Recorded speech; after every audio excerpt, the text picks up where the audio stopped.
के बेटे की हत्या के मामले में मृतक के चाचा ने योगी सरकार को लेकर बड़ा बयान दिया। चाचा सुमित कनेडिया ने यूपी सरकार से मांग की है कि छोटी छोटी चीजों में बुलडोजर चलवा दिया।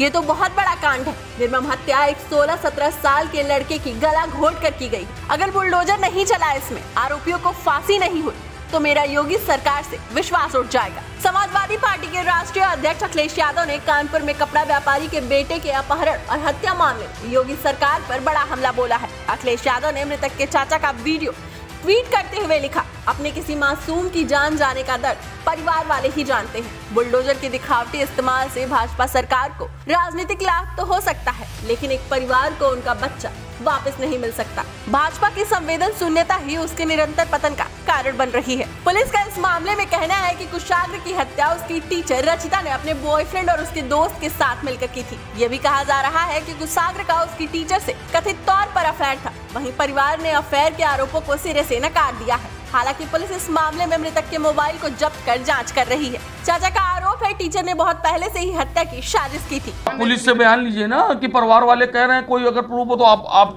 क्यों नहीं बयान ले रहे हैं? आप परिवार का, मैं उसका चाचा हूँ, मैं विरोध कर रहा हूँ। क्या प्रूफ के आधार पे एक आगे बात होती है? अगर एक प्रूफ दिखा दें, 51 बार की आप बात कर रहे हो, अगर एक बार भी बात दिखा दे, नहीं ताल्लुकात के लिए तो पुलिस अभी भी कभी नहीं, कहीं से भी कोई चीज। पहली बात, इतना छोटा बच्चा, बात समझिए, इतना छोटा बच्चा अगर कभी बात होती होगी, उसके पास आईफोन था, कभी तो कॉल करता होगा। वो कॉल डिटेल हम कहाँ ले जाएंगे? आपको बता दें कि कुछ दिनों पहले ही कानपुर में बड़े कपड़ा व्यापारी मनीष कनेडिया के बेटे कुशाग्र कनेडिया की किडनैपिंग के बाद हत्या कर दी गई। पुलिस ने इस मामले में ट्यूशन टीचर रचिता और उसके बॉयफ्रेंड प्रभात और उसके दोस्त को गिरफ्तार कर लिया है। पुलिस के मुताबिक आरोपियों ने फिरौती के लिए छात्र के अपहरण की साजिश रची थी। इसके बाद उसकी हत्या कर शव को घर में ही छिपा दिया और परिजनों से फिरौती की मांग की, लेकिन इस मामले में सियासी जंग छिड़ गई है।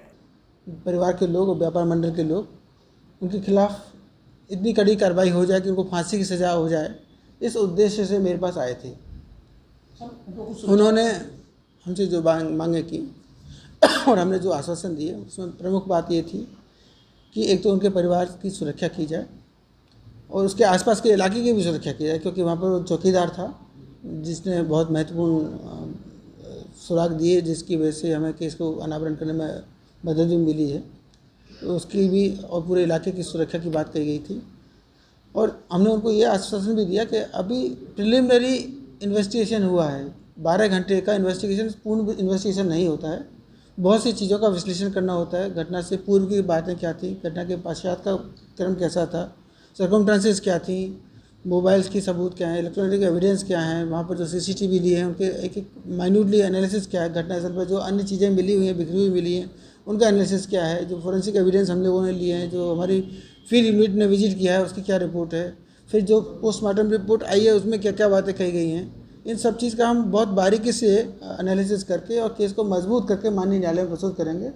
और माननीय न्यायालय से हम ये भी अनुरोध करेंगे इसको फास्ट ट्रैक अदालत में इसको रखा जाए, ताकि इस मामले में जल्दी से जल्दी गवाही हो और पुख्ता गवाही के बेसिस पे माननीय न्यायालय सही निष्कर्ष पर पहुँच कर इनको कड़ी से कड़ी फांसी की या जो माननीय न्यायालय उपयुक्त समझे वो सज़ा दे।